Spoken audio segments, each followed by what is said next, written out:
up your engine. In this case, my customer bought a used 2008 Cadillac CTS.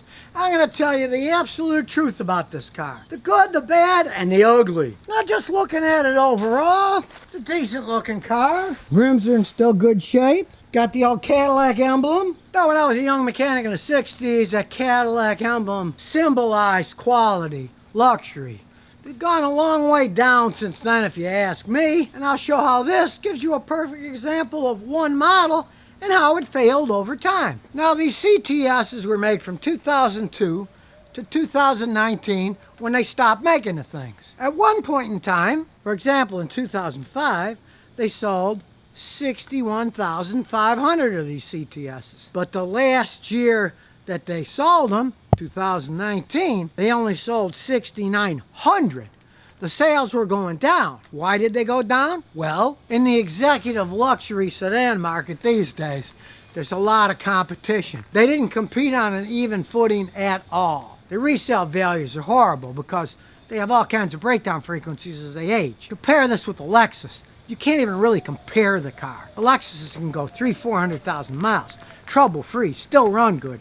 These, no. Not the case. I had a customer who bought one. He was a corporate lawyer. He made lots of money. 3-4 years after he bought it, he said to me, I hate this car. I can't afford it. I said, you can afford it. You make lots of money. He says, yeah, well, I don't want to afford it. This thing is breaking all the time. He went out and bought himself an Acura. The handle's better, gets better gas mileage, and it doesn't break down. Now, this particular one being a 2008, it's not a horrid car. To begin with, it's got the 3.6 six-cylinder engine. As we look inside, I took the beauty cover off. This is a six-cylinder engine that was made in, of all places, St. Catharines, Ontario. I've got friends that live there. Canadians actually make very good engines, but this engine had a design flaw in the back. And that design flaw led the timing chains to wear and stretch and go out all the time. Cost a fortune to replace the timing chains. There's more than one in this engine. What it comes down to is PCV system, positive crankcase ventilation, is built into the one side of the engine on the valve cover. They designed it wrong. It's built into the valve cover and it has a giant opening that sucks the crankcase vapor. That's why it's called positive crankcase ventilation, PCV valve. Sucks it into the engine and burns it. But the hole that it sucks is too big, it gets too much volume. So along with sucking the PCV vapors, it also sucks oil, which makes these things oil burners because of that stupid design. So especially as they get a few years old, these things burn oil. People think, oh, it's a luxury Cadillac, I don't have to check the oil. Guess what? You don't check the oil gets low. The oil gets low, the engine runs hotter. Then the timing chain and all other parts wear out prematurely. Now, there is a relatively simple fix for this. You get a new valve cover gasket that has a big cover that covers the big hole inside where the vapors come through, and it only has 3 little tiny holes in it, so all that oil can't come up and there's less pressure, so the PCV valve doesn't suck oil and it doesn't burn the oil. Gee, maybe the engineers should have thought about that in the first place and restricted it other than, oh, we'll leave it wide open so it breathes better and sucks oil in the engine. Well, what happens is people don't check the oil gets low, wears out the engine way prematurely because of that stupid design. It's supposed to be a luxury car that's built right. The Canadians actually put it together quite well. They're good running engines. But with a flaw like that, and you don't check your oil, let's see. It's an executive luxury car. People who own them, you think they're checking their oil? Ha ha! Hardly any of my customers do. As you can see, this one's a lawyer. Many of them are doctors and lawyers. They're not going to be messing around with their oil. Or they believe, probably the dumbest thing of all, that they can change the oil every 10,000 miles, which makes the oil get dirtier and dirtier, which also causes a problem. But if it's burning oil and it gets dirty and dirty, as it gets low and they don't replenish it, it wears the engine out twice as fast. And when you look at the price versus what you get with other manufacturers, these guys just don't stand up. That's why they only sold 6,900 of them the last year they made them, 2019. This thing only puts out 265 horsepower. Other engines put out more horsepower. They don't burn oil over time. These just got a deserved bad reputation because of how they were designed. Now, this isn't an all-wheel version. This is a conventional rear-wheel drive. A lot of people like rear-wheel drive cars. And when you look inside, you can see, it's got a lot of leather. When you start it up, It does start right up and has a cool center unit that pops out of nowhere. Some wood grain. It's a nice looking car. Got a big old fancy sunroof. And as with most American cars, it's got killer AC. Puts out real cold air. Got a classy looking steering wheel. All in all, it's a nice looking car. And as we climb out, you can see got baby seats in here. It's got room in the back. And when we pop the trunk, and typical with a Cadillac, the fancy holders are broken, so you gotta hold it up by hand. Got a reasonable sized trunk, and it's got dual exhausts. We'll take it for a spin. It's built pretty solid. You can hear the door.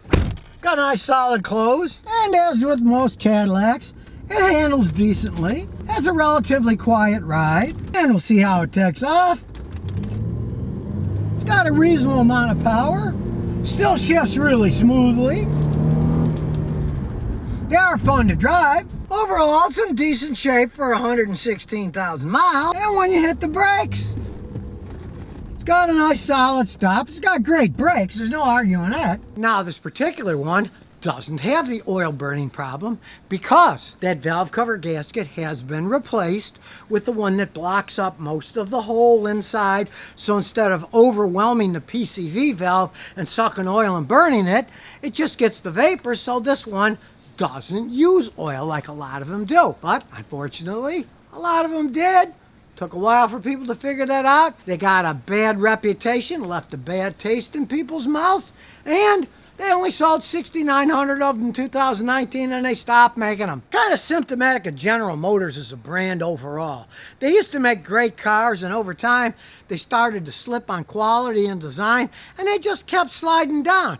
Where companies like Lexus, Acura, their quality goes up, up, up, and they keep perfecting them. It's a different ball game today. Back in the 60s, Cadillac was all over the world. Oh, it's a Cadillac of cars, la, la, la. Well, not so much these days. And this particular one, not bad. The automatic transmission's still in pretty good shape. The Canadians in St. Catharines, they did a pretty good job putting this engine together.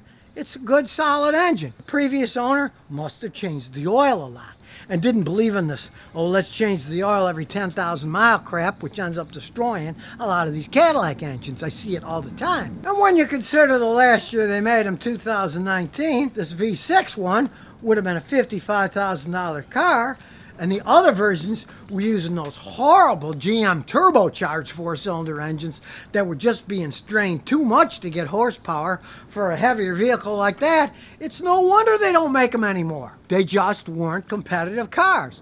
Like I say, this '08 is still a decent car because it was taken care of. That oil gasket was replaced, so it doesn't have the oil burning like a lot of them will if you don't put that special new gasket in. They really can't compete, especially with the Japanese luxury, and they break down so much less that they've taken over. So much so that they don't make these anymore. Hey, it's a very competitive world out there, especially when it comes to executive luxury cars, and they expect a lot more than they ever got out of these Cadillacs, plus the repairs. I had a corporate lawyer customer. He got rid of them because he said it was costing him too much money to fix. I got another customer with a 2008 Lexus. He's got 300,000 miles, almost 3 times what this has, and he spent very little on maintenance other than changing the oil and filter and the brake pads when they wore out. If you're trying to compare them, it's like comparing apples and oranges when you compare the supposed luxury car against a Lexus or an Acura. The quality in these things just isn't there. Just like GM overall. The quality's been going downhill for quite some time. Instead of fixing the problems that perfected it, what do?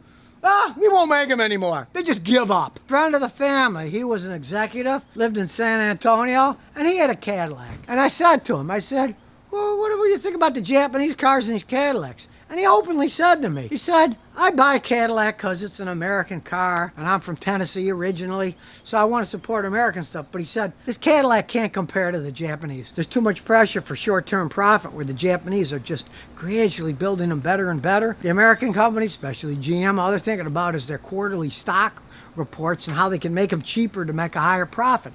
Well, then you end up not being competitive with the people that are building them better. And I have to say, I'm not for supporting people that don't do things correctly. I'm not in love with Japan, but I got all Japanese vehicles. Why? Because I'm a mechanic and I'm cheap. I buy them used When they cost less to live a ton of their life, I'm a mechanic. I don't want to spend my spare time working on my own cars. That's why I drive them. And as far as the CTS, it's not a bad car. I have fun driving them around after I fix them, but I wouldn't buy one because truthfully, that Cadillac emblem doesn't mean what it used to mean. But if you could find a used one like my customer did that isn't burning oil, runs great, you can get them at a pretty low price and they can be a fun knock-around car. And sometimes, one like this that's still a decent car, if you can get it cheap enough, you can have fun with it. But there's no way in Hades I'd spend $55,000 for one of these things. So if you never want to miss another one of my new car repair videos, remember to ring that bell.